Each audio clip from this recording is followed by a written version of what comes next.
Tudo bem? Boa noite a todos. Então, meu nome é André Micheletti, eu sou professor de violoncelo em São Paulo, no campus Ribeirão Preto, e auxilio o maestro Jamil Maluf desde a reformulação da Orquestra Sinfônica de Piracicaba há 5 anos atrás. Daqui a pouco ele vai estar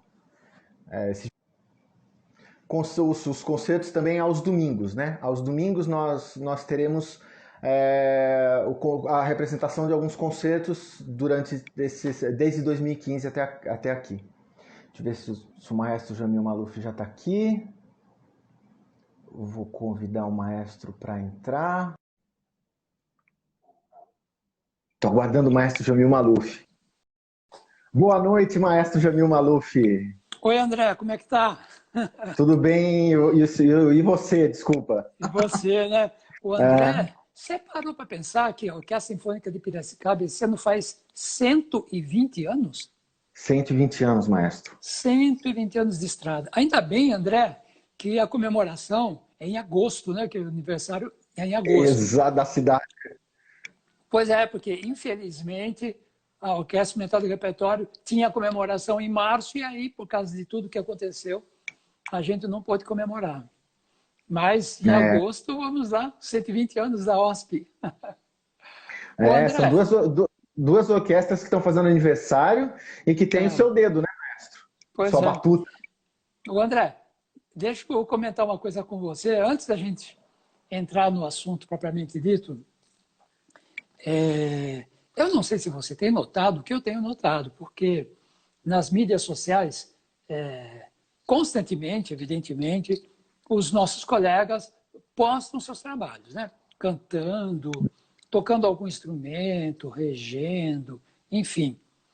Só que, de repente, com essa história do isolamento social, a gente começou a ver postagens de pessoas que não são músicos profissionais, mas que amam música, que estudam música, né? Outro dia eu vi a postagem de um senhor que está começando a aprender piano. E mesmo assim ele falou, olha, eu vou tocar para vocês uma música aqui no piano. Então, e eu achei isso tudo muito bom, André. O que você acha? Eu acho que é bom de ver como a música é importante na vida das pessoas, né? E que num momento Pois é. como esse, É. que nós estamos impossibilitados de fazer música como nós estamos acostumados, a gente vê que as pessoas não pararam de fazer música dentro das quatro paredes, dentro dos seus apartamentos, de suas casas. Não, e muita gente, né? E muita gente, se você Muita olhar a gente. quantidade de postagens, é uma coisa impressionante. Mas aqui na Orquestra Sinfônica de Piracicaba, também fiquei muito contente de saber de você e do Rodrigo, que é o nosso assessor de imprensa, que a orquestra vai fazer uma série de iniciativas agora, né? Às quartas-feiras à noite, por exemplo, amanhã à noite, vai ter um solista da orquestra aqui no Instagram, mostrando o seu trabalho. Aos domingos, nós vamos mostrar concertos que foram gravados ou pelo nosso assessor, ou pela TV Cultura, lá em Piracicaba, ou na Sala São Paulo. E já começa domingo com a Sinfonia 2 de Baradinho. Incrível, né? Eu acho isso uma coisa muito boa. Quer dizer, pelo menos tem que ter um lado bom em que as pessoas se sentem estimuladas a dividir um pouco do que representa a vida para elas, né? Do que é a vida delas Exatamente. nas casas, né? Mas, André, vamos conversar um pouquinho sobre esse título que a gente deu aí, que não é bem esse título, né? Eu fiquei pensando, eu falei, ninguém vai discutir o futuro da música aqui. O que me preocupa muito, André, está se falando, está se começando a falar já na saída do isolamento, não é isso? No momento em que ainda não se tem vacina, ainda não se tem um remédio efetivo, né? Então vai começar, as pessoas vão começar a sair do isolamento, né? Imagino que agora em maio, junho, né? Está dando julho, vai começar. E aí eu fico pensando, muito preocupado com a nossa profissão, porque você já reparou, nós que trabalhamos com orquestra, você, eu, trabalhamos com orquestra, a gente trabalha com aglomeração. Exatamente. Não é, André? Em todos os sentidos, maestro. Em todos os sentidos. No palco. Exatamente. Você vai fazer um ensaio, eu vou lá fazer um ensaio na UR, são 100 músicos sentados, você veja numa estante de violino, sentam 2 músicos. Em hipótese alguma, eles estão a uma distância de 1 metro, 1,5 metro um do outro. Não estão. Impossível. De jeito nenhum. Impossível. Nem o músico de trás com o músico da frente, nem o músico que está sentado aqui com o músico de trás. Aí a gente sai do ensaio e vai para o teatro se apresentar. Lá tem outra aglomeração. Então eu pergunto para você e pergunto também para quem está nos assistindo, como é que vai ser a saída desse isolamento social numa profissão que lida com aglomeração como a nossa?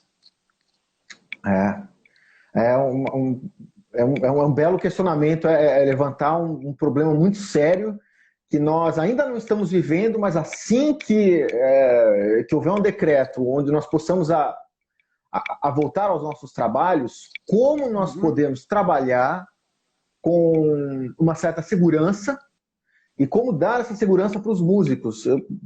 Conversando com você, maestro, você tinha até falado de algumas possibilidades, né, de como de afastar um pouco os músicos, dar uma olhada... Mudar a montagem da orquestra.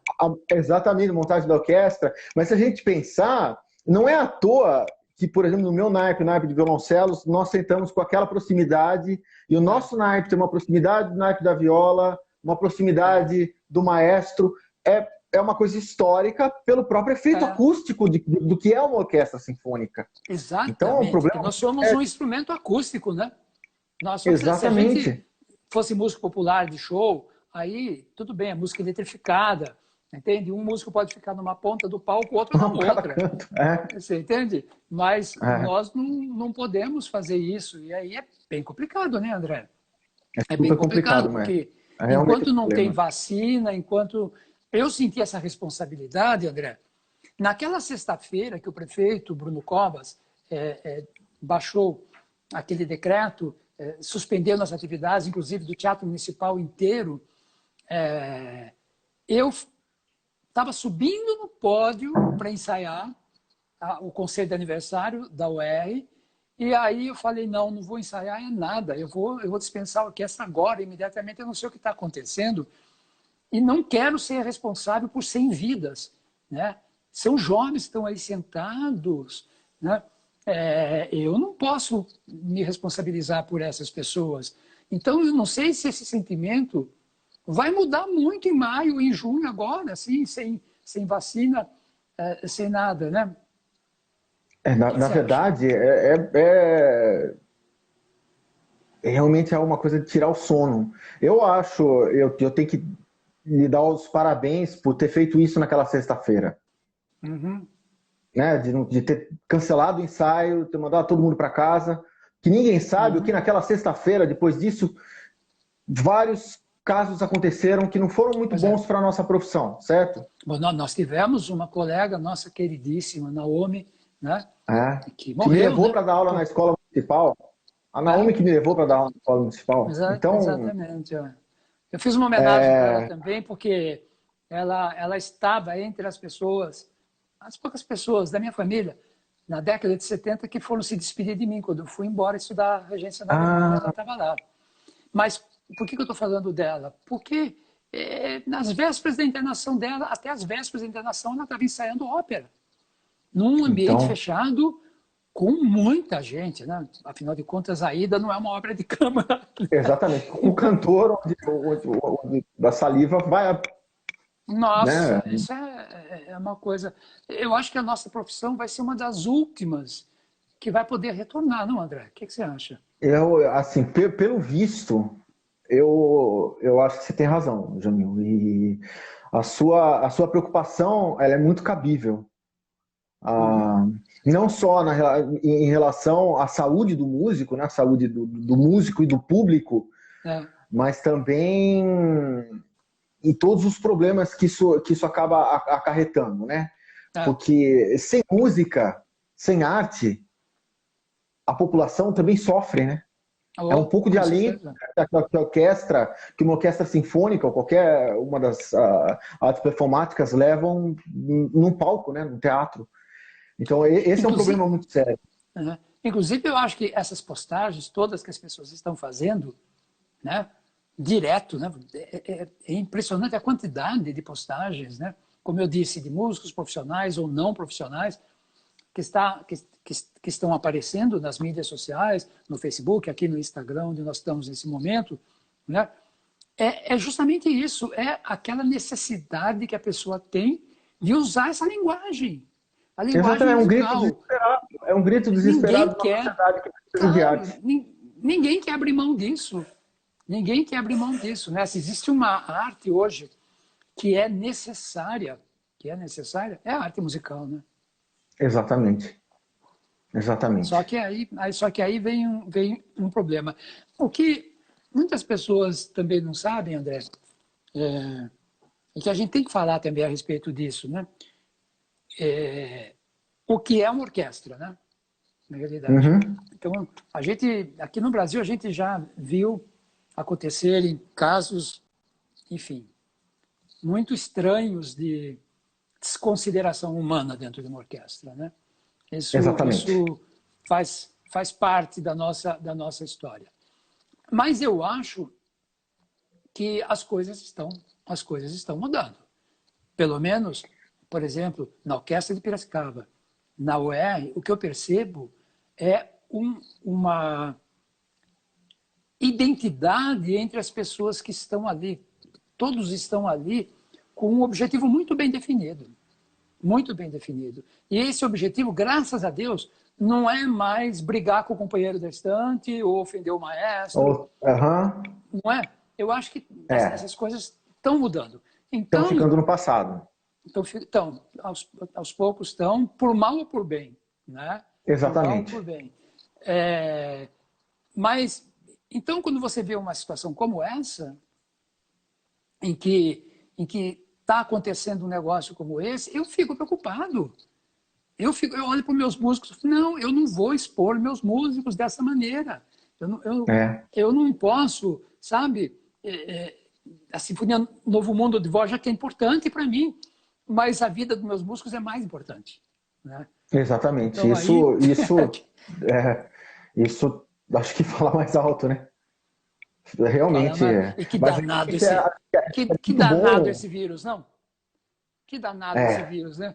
Ele não se mostra, a gente não sabe fazer nada. Eu lembro muito do começo da AIDS. Lembra da história da AIDS no começo? Na AIDS era assim, não, você não pode dar a mão para a pessoa, que se você der a mão para a pessoa, para um aidético, ele vai transferir. Isso, ele vai transmitir a AIDS para você. Eu acho que hoje a gente está aqui nem na época da AIDS, numa tremenda ignorância, apesar de ter muitos cientistas. Lembra, maestro? Hã? Uso de banheiro público. Nossa, era uma coisa impressionante, você entende? E hoje é aquela coisa, tem que pôr máscara, claro que tem que pôr máscara, né? Mas também não vamos achar que o vírus está flutuando pelo ar e que se você tiver sem máscara e fizer assim, ó, der uma inspirada, né? Aliás, por falar em inspirada, eu fico pensando na naipe de metais. Você já imaginou, André? Então, a gente estava falando sobre a condensação e tira e coloca. Pega os trombone, tiram uma vara e jogam aquele ar, né? Aquele líquido condensado no chão. Enfim, é uma profissão que, nossa, meu Deus, né? Agora, não dá para ficar sem, né? Então, eu acho que eu acho que a gente tem que torcer por uma vacina e por um remédio, sabe? Porque a gente tem que esperar. Eu não consigo ver uma coisa que não seja arriscado, viu, André? Eu não consigo ver uma coisa que não seja arriscada. Mas por outro lado, queridos, tem essas coisas, por exemplo, os músicos da OSP estarem mostrando o trabalho deles, né? E a orquestra fazer essas transmissões, né, que vai fazer. E eu lembro de uma de uma entrevista que eu dei recentemente a respeito de como seria o pós-pandemia para a música. Porque, olha, André, a situação econômica do Brasil é trágica. Eu não sou economista, mas você não precisa ser economista para Não. ler que o FMI está dizendo que o Brasil vai ter PIB negativo, quer dizer, Uhum. nem o 1% positivo que estava se esperando não vai ter mais, né? E as orquestras precisam. A Orquestra Sinfônica de Piracicaba, ela tem praticamente metade do orçamento dela que vem da iniciativa privada, né, André? E aí, Exatamente. como Então, é que isso é um faz? problema muito grande. E também se criando algo que vinha muito novo e muito bonito dentro da Orquestra Sinfônica de Piracicaba, com esse novo modelo que foi trazido há 5 anos, Uhum. desde 2015, né? É. Quando você assumiu, Jamil, Uhum. é, é realmente uma nova maneira de se conceber uma orquestra sinfônica. Qual é o papel de uma orquestra sinfônica, o Sim, que ela sim, significa para a sociedade e sim, além e muito além daquilo que acontece no palco. sim. Ótimo.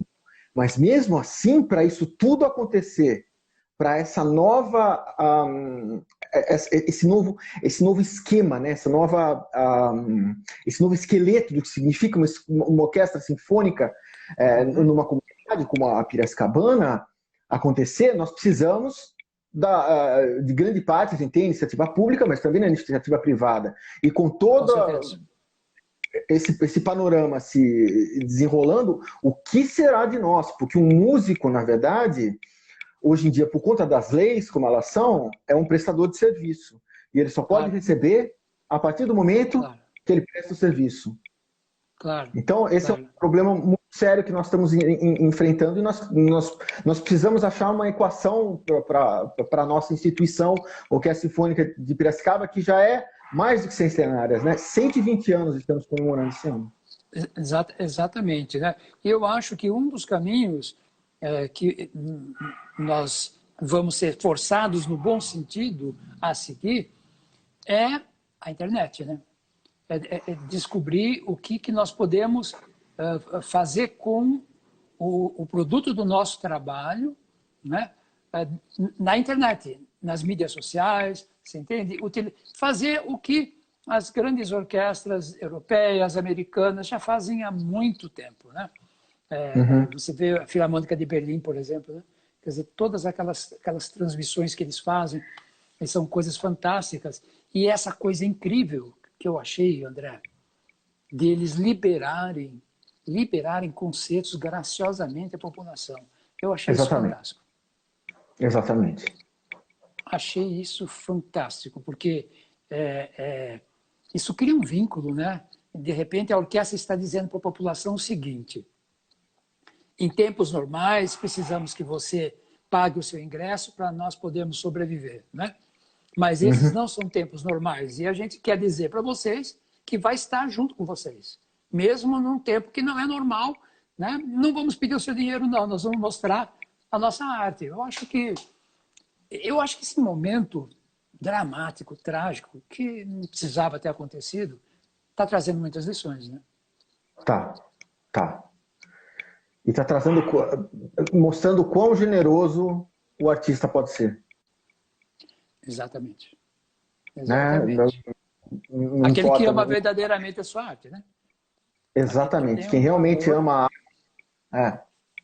aquele que tem um amor genuíno pela própria arte, né?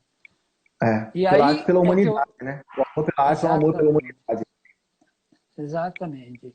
E aí é que a gente vai ver o que vai ser. Bom, na realidade, na questão de orçamentos, a gente já está com praticamente metade da temporada perdida, né? Está Perdida, perdido. Está perdida e perdido. comprometida. Porque acho que antes do mês de julho, agosto, não sei se foi você que recentemente, conversando comigo, falou que a Alemanha já está avisando que vai retomar as temporadas só em setembro, é isso? Isso.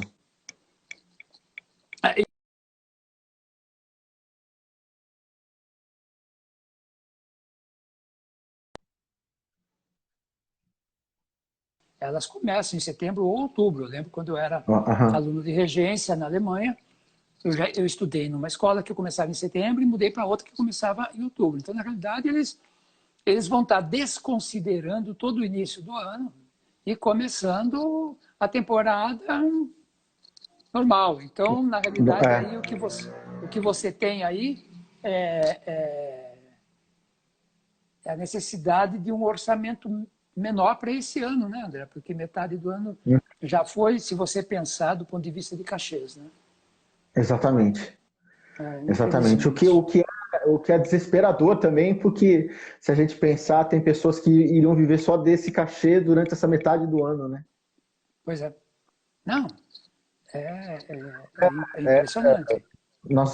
A nossa classe hoje realmente passa por uma situação complicadíssima. Eu até vi a Jo Martins entrou agora, a filha dela estuda na Alemanha, ela estava falando que eles estão ficando agora para o começo de maio, talvez na semana que vem, se eu não me engano, acho que dia 6 ela falou, que a Marina já volta para Düsseldorf para voltar a estudar, que o conservatório já vai voltar. Quer dizer, é uma outra situação a Alemanha do que a gente está vivendo. Eles estão saindo do inverno, certo? Saindo do inverno para entrar no verão. E a gente que não entrou no inverno ainda, maestro? O que vai ser da gente e da nossa programação começando no inverno? Exatamente. Acho que foi com você que eu comentei. Eu falei, André, se agora a solução de teatros fechados, com aglomerações, são perigosas, temos os concertos ao ar livre, por exemplo, né? Para fazer, organizando o público em setores distantes, etc, etc. Isso existe, né? Mas aqui a gente estaria retornando justamente às atividades no momento do frio, né? Onde não dá para ficar tocando concerto ao ar livre, né? Exatamente. E mesmo assim, alguns lugares onde o frio é um pouco mais intenso, no sul do país, né? Às vezes até em São Paulo. Piracicaba é mais gostoso. Aqui em Ribeirão Preto, estou em Ribeirão Preto, mas está em São Paulo, desculpa. Só rapidinho, e nós dois bons piracicabanos, a gente Você deixou voltou a ser Piracicaba... interiorano, voltou para o interior, voltou para as raízes. Mas as Mas, raízes não é lá em Ribeirão, não. Mas aqui pode ser um pouco mais quente, mas mesmo assim, isso não possibilita e não salvaguarda que realmente o trabalho do músico, quando a gente voltar, tá salvo, né? Tá. Então, é complicado, né? Tá. Você sabe que vamos agora olhar, por exemplo, um outro lado da questão. E eu estava pensando esses dias o que a gente podia fazer lá na UR, né? Eu fui surpreendido por aquela postagem incrível que os músicos fizeram no dia do aniversário, né? No dia da comemoração dos 30 anos, né? E que eles tocaram e fizeram aquela postagem toda particular. Exatamente. Aí pensei, bom, então vamos postar eles tocando, essa coisa toda, né? Mas aí, tudo bem, não tem novidade nenhuma, mas é uma contribuição importante, né? É uma coisa legal. Aí eu parei para pensar, falei, bom, quando nós interrompemos os ensaios, a orquestra estava ensaiando 4 obras, 2 para o primeiro concerto e 2 para o segundo concerto. Então, seria a Sinfonia número 9, né, Novo Mundo de Dvorak, a Sinfonia número 2, do Brahms, o concerto de Gershwin para piano e orquestra e o ciclo de canções de Mahler, Lieder an Sprachen der Gesellen, que é canções de um viandante. Aí eu tive uma ideia. Eu falei, a gente nos ensaios, a gente chega correndo, sai correndo, no intervalo tem papel para assinar. Você malemar conversa com os músicos, né? Você não conversa muito. E eu, como maestro, não fico exatamente sabendo o que o músico está pensando do que ele está tocando. Entendeu? Como aquilo está influenciando a vida dele.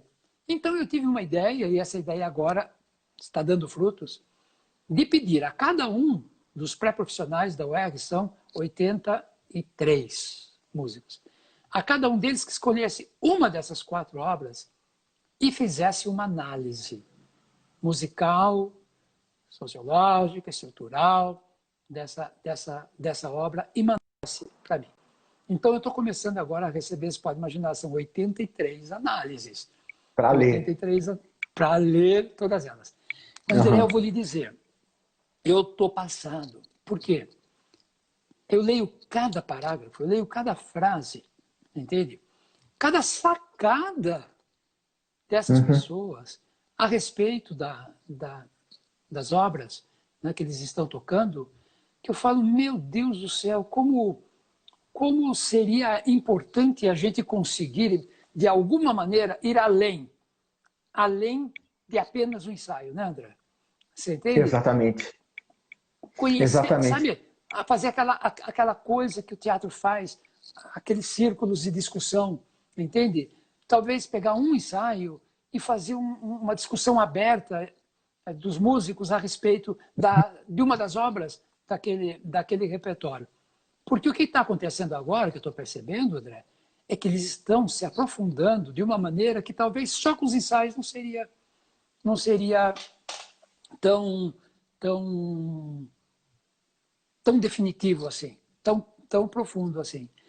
Então, eu acho que o Entendo, nosso bonito isso, campo... maestro. Pois é. Então, hoje Bonito eu li isso. uma frase tão incrível sobre a Sinfonia do Dvorak, que eu pedi para o inspetor da orquestra, eu não tenho o e-mail do músico que escreveu, eu pedi para o inspetor da orquestra, olha, manda um e-mail para ele, pede permissão que eu quero publicar no meu Facebook e no meu Instagram esse parágrafo, essa conclusão que você chegou a respeito da Sinfonia do Novo Mundo, porque eu nunca ouvi isso falado por ninguém, nunca li isso escrito por ninguém, e é uma coisa absolutamente original, né? Então, de vez em quando, a gente pode parar para pensar e pensar, olha só como uma situação trágica como essa aí, de repente, nos leva a descobertas, né, André? Traz à luz de muita coisa. Acho que a humanidade, sempre que ela reavalia um momento histórico dela mesma, ela tende a tirar o melhor disso tudo.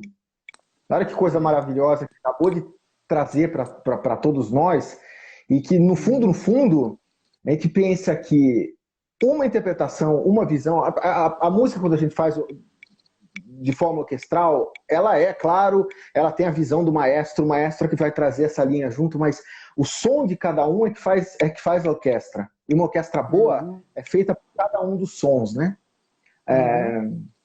A discussão sobre uma obra, ela se faz melhor quando ela ganha mais vozes. Então, olha que lindo a gente poder ouvir de cada um dos músicos o que aquilo significa, o que aquela obra significa, até que ponto a análise de um, que às vezes é muito mais eloquente, digamos que na análise formal. Ótimo, maravilha, ele tem muito a contribuir. O outro que pode contribuir da análise harmônica, o outro que vai contribuir simplesmente com o que aquilo me diz, né? Que é o que Mahler muitas vezes diz. O que me diz a floresta, o que me diz amanhã, realmente é uma coisa, o que me dizem os músicos, né? Você falou de Mahler, que é justamente, você está sabendo, que eu estou fazendo uma série de 4 programas dedicada às 9 sinfonias mais o adágio da 10ª, né? Do Mahler. E faz 3 semanas da minha vida que eu estou dedicado a isso, o dia inteiro. Eu estou assim enlouquecido, porque de repente eu resolvi escolher as gravações de Cláudio Abbado à frente da orquestra do Festival de Lucerna, e perceber a relação dele com a orquestra, até no gestual. Eu nunca vi um gestual tão econômico, tão generoso e tão tradutor da música que está sendo tocada ali naquele momento, né? E a gente estava falando a respeito disso, justamente que eu acho que nós temos ainda um longo caminho a percorrer dentro da música sinfônica e dentro da prática da orquestra. Você não acha, André? Eu acho. Eu acho que cada geração que nós vemos dentro da música, de uma maneira geral, tem sua importância a contribuir para a história da música. Eu digo aqui muitas vezes nós analisamos e acabamos até comparando gerações só pela composição. A gente, o Léo o neoclassicismo dos russos dentro do século XX, comparar com o impressionismo francês, um pouco antes, ótimo. Mas ninguém realmente olha para a performance, para o maestro, para a orquestra e para os músicos. Porque cada um dos músicos com a sua escola de performance daquele momento, daquela época, enriquece a orquestra. E a visão de um maestro naquele momento enriquece a visão desse mesmo repertório sinfônico. Então, é de uma maravilha tão grande a música, a arte performática, né? A música, a performance musical, né? O fazer musical, a ação do fazer musical, que às vezes a gente não se atina para ver o quanto é lindo e o quanto isso tem evoluído.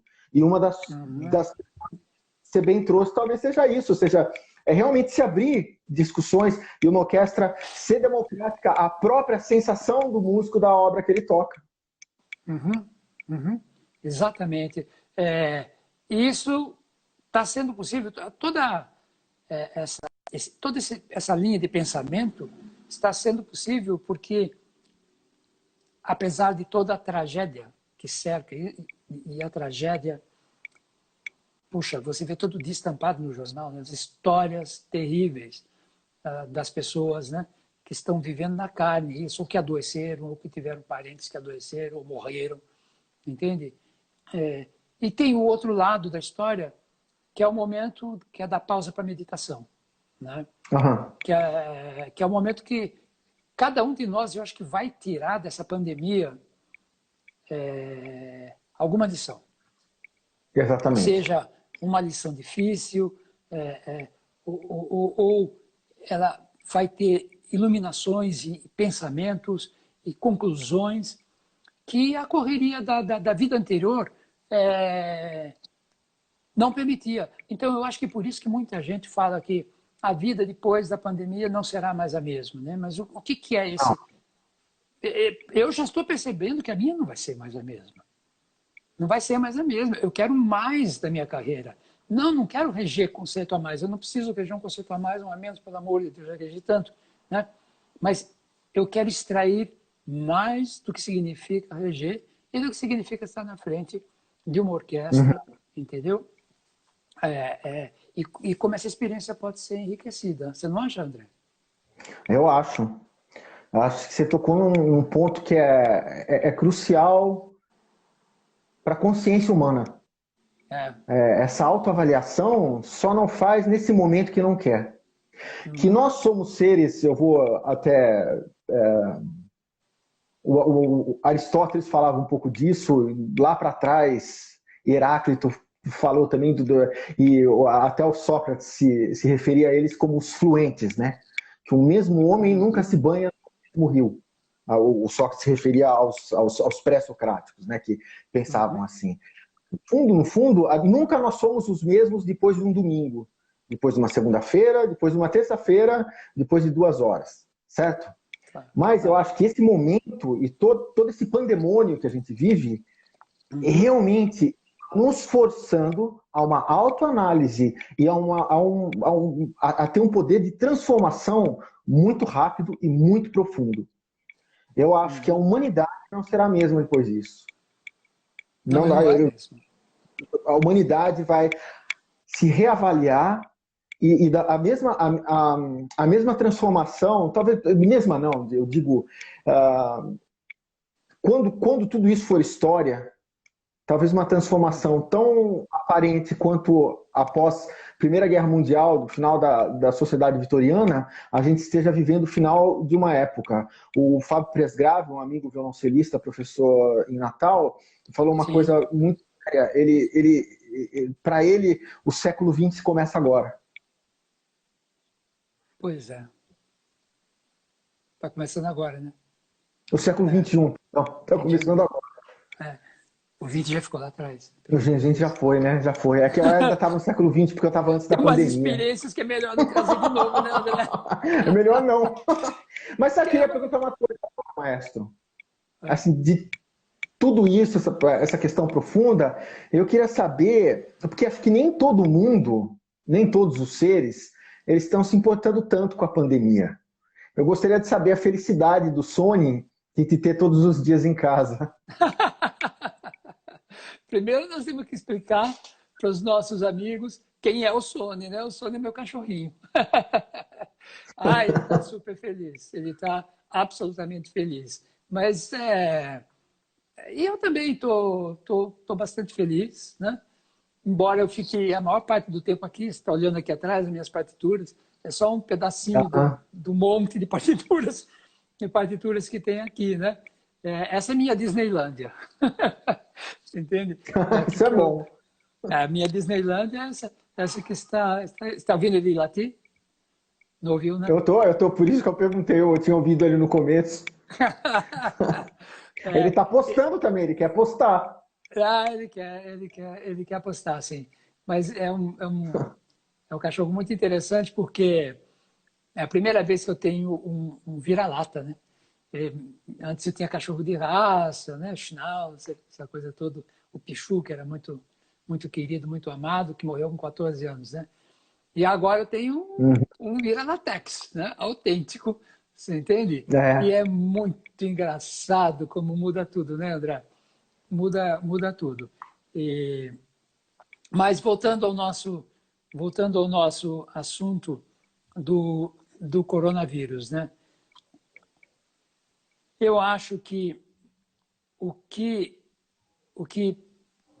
tem que acontecer agora, forçosamente, é uma discussão de como a gente vai poder voltar a nossa vida, você entendeu? Com um mínimo de segurança. Porque, evidentemente, morando numa cidade como São Paulo, eu posso sair de casa e ser atropelado aqui na frente, você entende? Posso sofrer de uma doença grave, tanta coisa ruim pode interromper os nossos sonhos, né? É uma coisa. Agora, isso que está acontecendo agora é uma outra coisa, completamente diferente, tem a ver com ciência, tem a ver com o esforço que cientistas estão fazendo no mundo inteiro para tentar conhecer o que é essa coisa que está matando tanta gente e que está levando desassossego para tanta gente, que está causando um prejuízo econômico também, não só humano, como econômico também, que está interrompendo carreiras, adiando sonhos. Se a gente for fazer uma lista, André, essa lista não termina, né? É uma lista... É enorme. É enorme. E tudo está na dependência do futuro, né? Está na dependência do que vai acontecer, né? Do que pode acontecer agora. Eu não sei, não tenho a menor ideia. Eu fico pensando, né, e tentando bolar novas possibilidades, né? Mas as possibilidades, todas elas batem nessa barreira, que é a barreira de não se saber com o que se está lidando, André. É isso, né, que é o principal. A gente não sabe com o que a gente está lidando. Eu vou fazer uma analogia de como eu penso. Se eu tiver um problema com a orquestra e eu precisar que ela seja conduzida, quem que eu vou chamar? Um maestro. Claro. Você precisa que alguém toque um solo do naipe de violoncelos. Você vai chamar um violoncelista ou um trombonista? Claro. Vou chamar o violoncelista. Certo? Ou um solo de trombone, vai chamar o violoncelista ou o trombonista? Eu tenho fé na humanidade e tenho fé naqueles que estudam dentro dos seus métiers. E quando eu ouço os grandes expoentes da nossa medicina, da nossa ciência, dizer sobre, não só sobre a gravidade também, mas sobre o como se lidar com isso tudo, eu abaixo a minha cabeça e eu obedeço. Isso a eles eu não questiono muito. Eu sei que nós temos... Você sabe como equacionar tudo isso? Eu não sei, eu não tenho a resposta. Eu sou músico. Não, mas não tenho essa resposta. Mas tem uma coisa que nenhum de nós pode esquecer, é o respeito à ciência, né, André? Essa é que está... Olha, apareceu alguém dizendo fé na ciência. Fé na ciência, exatamente. Já foi muito rápido. O pessoal, é o meu primeiro live, então eu ainda não estou sabendo muito direito conectar tudo aqui, né? Mas, desculpa, o nome da pessoa, já não estou lembrando mais, mas Passou. acabou de dizer agora, passou, acabou de dizer agora, tem que ter fé na ciência, e tem que respeitar a É. ciência. A gente não pode promover demonstração de ignorância, né? É. A gente vive na época do conhecimento. Todo mundo Uhum. quer cultivar conhecimento. Então, não se pode ser ignorante. Não se pode ignorar a ciência. Você entende? Uhum. Não se pode construir histórias fantasiosas em cima de uma coisa que é real, de um perigo que é absolutamente real, né, André? Então, É. eu tenho muita fé e eu estou aqui torcendo, viu? Eu acho que eu vou ser um dos primeiros a levantar e gritar bravo para quem Para conseguir conseguir destrinchar. solucionar todo esse problema. Exatamente, exatamente, para quem conseguir destrinchar essa história toda, né? Mas, É. enfim, esse é o momento que a gente tá vivendo. Tá vivendo. Não tem outra forma, que seja uma vivência rica, né, André? É. Seja uma vivência rica. E eu queria... Ah, só para dar, foi a Ângela da UER que falou fé na ciência. Ah, é? É. Ah! Ângela, oi, tudo bom? Fé na ciência. Fé na ciência. É. Saudades do seu bolo de coco, hein? Saudades do bolo de coco. Mas, aliás, se tem uma coisa que eu estou fazendo é bolo, viu, André?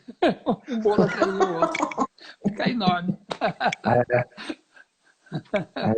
Dizem que eu já ouvi falar, pessoas falarem que no começo, né, da pandemia, quando ainda se tinha criado uma certa rotina, né?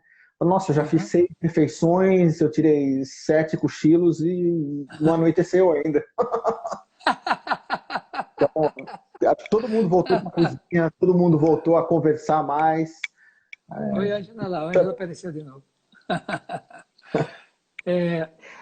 Você sabe, mas você estava falando sobre a trajetória do que usar, né? Algumas ferramentas existem, como essa que nós estamos usando, que é o Instagram, para estar conversando com as pessoas, como muita gente tem ido ao Instagram, Facebook e outras mídias sociais, tem uma plataforma feita pelo Conservatório de Trieste, se não me engano, que eles começaram a usar até em vários lugares, mas eu vi Sim. Na verdade, é praticamente um recital. Um estava em Milão, o outro estava na Noruega, e eles estavam tocando junto. Então, Olha só. eles acabaram de fazer. Eu esqueci o nome da plataforma. Eu tenho medo de falar qualquer besteira, errar e todo mundo ir procurar, mas se entrar no site do Conservatório de Trieste, vocês vão encontrar. E é uma plataforma muito boa e que talvez seja uma das saídas para a música ser feita em grupo sem estarmos no mesmo lugar. É uma coisa nova e a Itália, com tantos problemas que ela vem vivendo, né, vivenciando, a gente vê uma coisa linda dessa acontecer, né? E é perfeitamente, eu acho que do ponto de vista tecnológico é perfeitamente possível isso, né? Bom, a gente está vendo as postagens, são várias postagens que estão fazendo, as orquestras, músicos de orquestra, cantores de coro, sinfonias de Beethoven, enfim, é uma coisa perfeitamente possível. Só que, evidentemente, é algo temporário. Né? É algo temporário. Porque não se esqueça que eu fui aluno de Thierry Bidac, como todo bom velho aluno do Thierry Bidac, eu acho que a vivência da música ao vivo é insubstituível. Né? E ele que não gostava de gravar. Não, ele não gostava de nada. Aliás, tá, essas gravações que aparecem por aí, não é? As pessoas pensam erroneamente que essas gravações tinham, não tinham de jeito nenhum. Muitas foram feitas sem ele saber, você entende? Com uma captação muito discreta, sem que ele pudesse saber. Evidentemente, por que eu estou falando isso? Porque, claro que nada substitui você estar ali presente ao vivo, ouvindo o som em toda a sua dimensão. Né? Exatamente. Né? O som como ele tem que ser mesmo, em toda a sua a sua dimensão. Mas eu acho que saídas têm que ser achadas, né? A gente ainda pode fazer uma coisa como essa. Um jogador de futebol já não pode jogar futebol dessa Exatamente. maneira. Entendeu? Mas, Você tem que... como um paliativo, a gente tem que procurar todas as ferramentas que a gente pode. Principalmente por tudo isso que a gente falou antes, né? Dos problemas sociais dos músicos, de que se a gente não trabalha, a gente não recebe, dessa necessidade que o músico tem de fazer arte. Imagina se o cidadão comum quer se expor e tocar, imagina o músico, a falta que a gente tem de tocar, de estar no ensaio, de errar. Pois é. Pois é. Pois é. Então, maestro. O que fazemos nós agora? Vamos. Bom, estão dizendo que agora em maio já sai algumas profissões já vão estar na rua. E a nossa, hein? A nossa pode até estar na rua, mas e sala de concerto? Exatamente. Eu posso frequentar um parque, mas e sala de concerto? Isso é um grande problema. Maestro, eu tenho duas perguntas aqui, que a Mayumi, a linda Mayumi, ela teve a porra de anotando pra gente. Eu gostei, eu posso fazer. Ela já saiu. Já saiu. Ela iria... Bom, as artes, a música, a dança, as artes visuais, o teatro, estão se reinventando nesse período remoto? Elas estão se reinventando? Vão se reinventar. Vão sim. Eu acho que vão, né? Porque são nos momentos de extrema dificuldade que nascem as soluções, eu acho. Né? Ninguém vai procurar a solução para um problema banal, né? São problemas banais, são problemas que não incomodam, mas problemas como esse que a gente está tendo agora são grandes problemas. E eu acho que a arte ela vai encontrar um caminho, ela vai se reinventar, ela vai encontrar o seu lugar, né? Eu sempre gosto de usar muito essa expressão, né? O lugar da música, o lugar da arte, porque o nicho.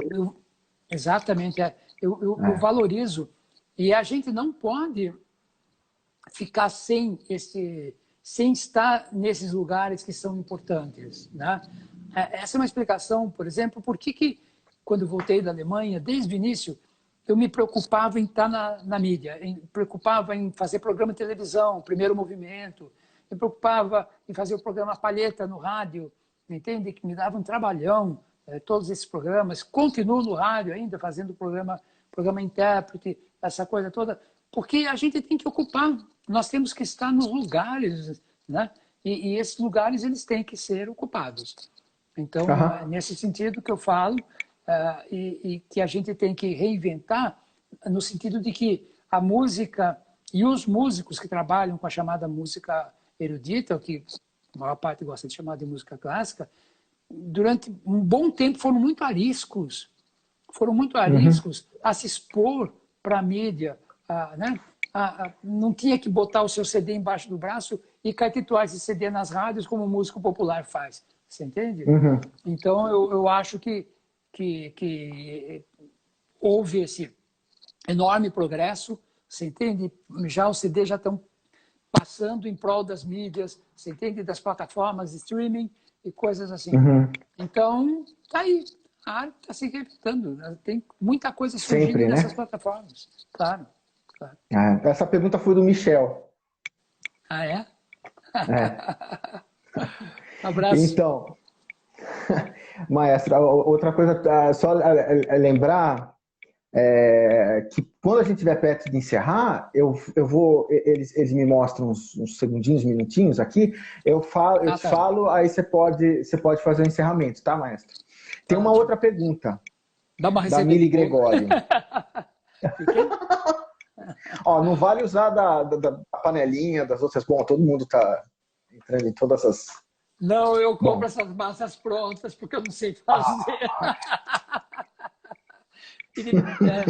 Uma vez eu tentei fazer, e sabe a receita do bolo tobogã, você conhece? Aquele que cresce só de um lado e do outro lado fica baixinho? Esse é um bolo tobogã, esse é o mestre nele. É? Mas você não tenta fazer, né? Você tenta fazer o bolo plataforma. Mas Bom, faz outra pergunta. a Mili Gregório fala sobre os patrocínios privados. As orquestras Como é já que é? estão passando... Desculpa. Saiu A sua voz saiu pequenininha. da... Perdão, maestro. Ó, Mili Gregório. Sobre os patrocínios de empresas privadas. As orquestras já estão passando por um momento difícil em relação a isso? Estão sim. Estão sim. Com certeza. E o que nós temos que pensar é que nós vivemos num país cuja instabilidade é a regra. O Brasil é um país instável por excelência, sob diversos aspectos, né? Nós somos um país instável. A nossa economia, ela conhece momentos em que, né, passamos a ter esperança de que alguma coisa vai melhorar, uma derrocada logo em seguida, você entende? Nós somos um país muito instável, instável politicamente, né? Agora, está se precisando novamente defender a Constituição de 88, como se ela não Uhum. existisse. Enfim, a palavra instabilidade é a palavra que define o Brasil. Então, para as orquestras conseguirem se equilibrar aí, é uma coisa muito complicada. E o que acontece com as orquestras brasileiras, André, é que muitas dessas orquestras precisam ter maestros polivalentes. Maestros que saibam administrar, né? Que seja um misto de artista com administradores, né? Uhum. Ou então a orquestra ter a sorte de ter um excelente administrador na frente dela, o que nem todas têm, o que pouquíssimas têm, entendeu? E que são pessoas que conseguem, através de mágicas, porque às vezes você tem que ser, mágico mesmo, né? Uhum. Manter as temporadas. Manter as temporadas, temporadas com sucesso, ter temporadas com previsibilidade, temporadas feitas com antecedência, que é o que não acontece aqui no Brasil, né? Aqui o maestro tem uma faca no pescoço e às vezes ele é comunicado de uma semana para outra que ele vai reger tal coisa ou que um conceito dele mudou de tal dia para outro dia, você entende? Nós vivemos o tempo inteiro assim, né? Uhum. Então, eu acho que tem sucesso no país quem consegue criar uma estrutura que mantenha, que dê suporte a uma atividade responsável, a uma atividade artística planejada, a uma atividade artística que possa ser executada com responsabilidade, com talento, com previsibilidade. Eu já vou engatar em mais uma pergunta, tá, maestro? Eu gostaria Tá até de já falar não, mas eu vou engatar nessa outra pergunta, que bom. as orquestras Me receberam pergunta mais quantos anos eu recursos. tenho, que eu não vou dizer. Quantos anos você tem, Jamil? Não.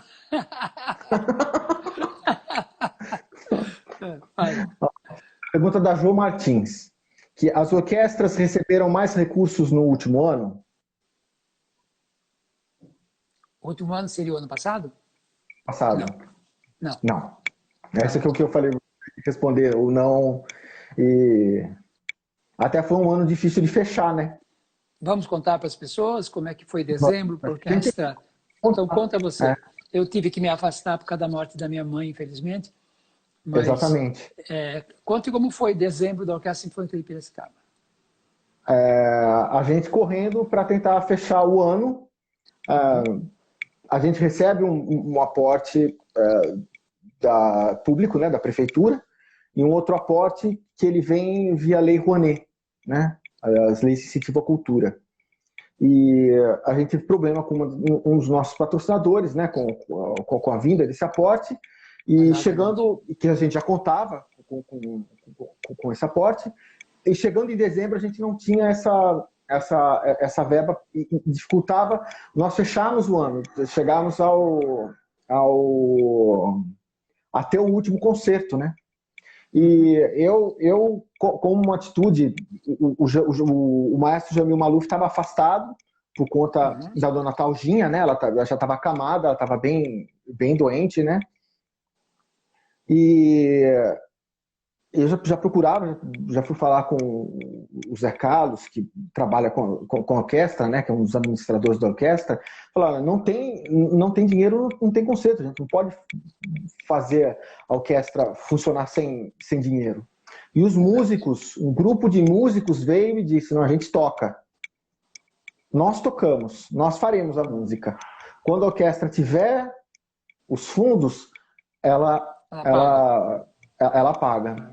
Foi o que Mas isso aconteceu. Felizmente, isso aconteceu antes de fechar o mês de dezembro, né? Eles não receberam já após o concerto, mas receberam mais para frente. Mas é uma coisa que me deixou, na época, muito angustiado, né? angustiado. Isso angustia, porque a gente tenta uma programação, a gente tenta se programar com.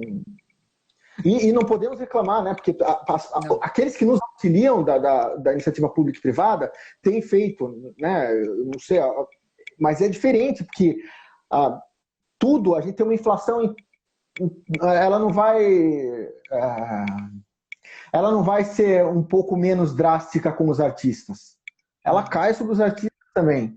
E mesmo em Nós relação, a gente tinha. trabalhamos só com material importado, né? E é só dar uma olhadinha para ver como é que está o dólar, né? Para Exatamente. você saber. Exatamente, os músicos precisam trocar cordas, comprar um bocal novo, uma palheta. Todo mundo precisa investir no seu instrumento de trabalho para continuar fazendo o mesmo trabalho, muitas vezes com a mesma paga, porque não está sendo possível a gente acompanhar nem a inflação para os nossos músicos. Maestro, 30 segundos restantes, por favor. Então, eu queria falar para você que está nos assistindo que tudo vai passar, não é?